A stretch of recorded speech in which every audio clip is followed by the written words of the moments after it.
अस्सलाम वालेकुम मेरी प्यारी सी यूट्यूब की फ़ैमिली, क्या हाल चाल है आप सबके। आई होप आप सब बिल्कुल ठीक होंगे। मैं भी बिल्कुल ठीक हूँ अल्हम्दुलिल्लाह से। तो जनाब, आज हम आपके लिए कच्चे आम से खट्टी मीठी चटनी बनाने की रेसिपी लेकर आए हैं, जो कि खाने में बहुत ही मज़ेदार, हाज़मेदार और बनाने में इतनी ही आसान। आजकल मार्केट में बहुत ही ज़्यादा कच्चे आम आ रहे हैं। कच्चे आम का सीज़न चल रहा है।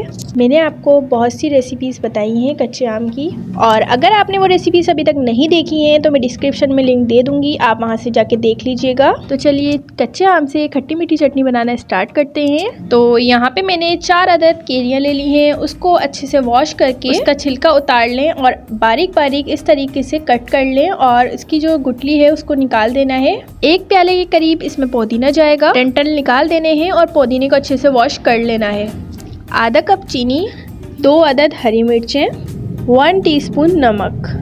तो अब हम एक ब्लेंडर लेंगे, उसके अंदर हम जितनी भी हमने केरियां ली थी वो हम सब डाल देंगे, और सारी जितने भी हमने इंग्रेडिएंट्स निकाले हुए थे वो सब हम इसके अंदर डाल देंगे और अच्छे से इसको ब्लेंड कर लेंगे।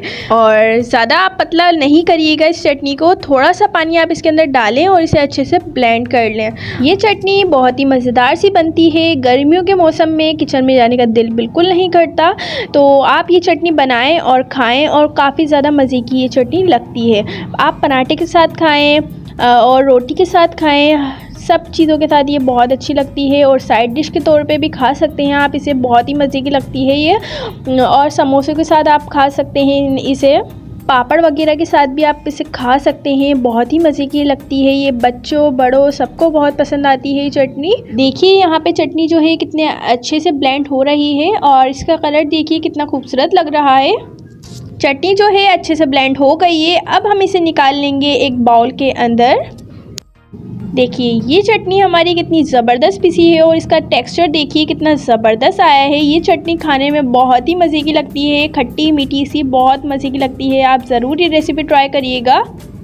आप इस चटनी को 2 हफ्तों के लिए फ्रिज में सेव करके रख सकते हैं। ऊपर वाले फ्रिज के अंदर इसे एयर टाइट कंटेनर के अंदर रखें और सेव कर लें। ये चटनी बच्चों बड़ों सबको बहुत ही ज़्यादा पसंद आती है।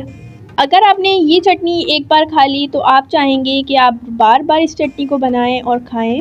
ये चटनी समोसे, रोल, पापड़, पेटीज और रोटी, पराठा सब के साथ बहुत ज़्यादा मज़े की लगती है ये। कि इस तरीके से हमने एयर टाइट कंटेनर के अंदर भर के इसको सेव कर लिया है, और ये चटनी हमारी 2 हफ्तों तक सेव रह सकती है। सो फ्रेंड्स, वीडियो अच्छी लगी हो तो लाइक कर दीजिएगा। जो मेरे चैनल पे न्यू है जल्दी से अपने प्यारे साथों से चैनल को सब्सक्राइब कर दीजिएगा, और बेल आइकन भी दबा दीजिएगा ताकि मेरी आने वाली वीडियोज़ आप तक पहुँच सकेंगी। ज़्यादा से ज़्यादा इस रेसिपी को अपनी फ्रेंड्स और फैमिली में शेयर करिएगा। अब मिलते हैं नेक्स्ट वीडियो में, जब तक के लिए अल्लाह हाफिज़।